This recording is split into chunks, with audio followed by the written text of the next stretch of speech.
Composting is the ultimate recycling activity. It reduces the amount of garbage that goes into our landfills, transforming it into one of the best soil boosters you can add to your garden. Avoid the common following composting mistakes, and you'll be rewarded with your own supply of black gold. 1. Using only one pile or bin.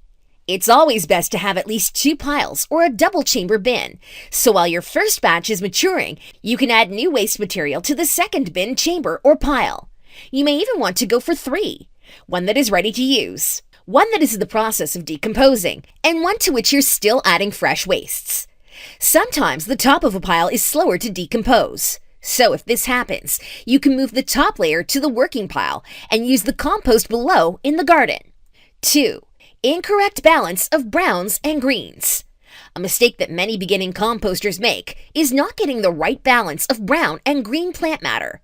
You need high carbon browns such as dry leaves, straw, shredded paper, or sawdust, and high nitrogen green material. Fresh garden wastes, untreated grass clippings, and food scraps like fruit and vegetable peels, coffee grounds, and tea bags.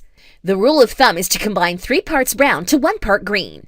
Too much green and you will end up with a mushy, smelly mess. And too much brown will slow decomposition. 3. Skipping a starter. Where do those hard-working microscopic creatures that transform garbage into gold come from?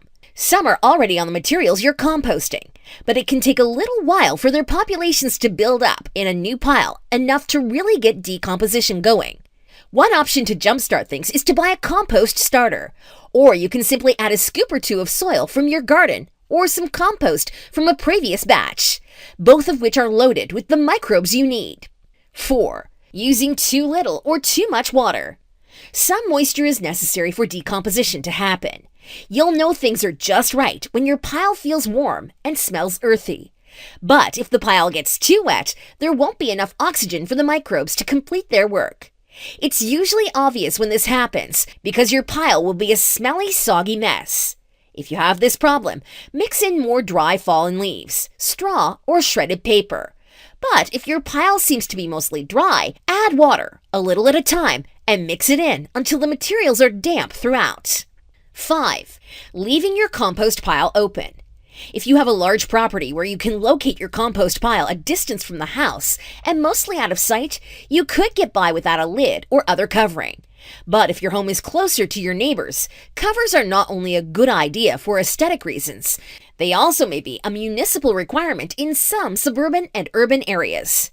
A covering will also help hold in heat, which is especially important in winter.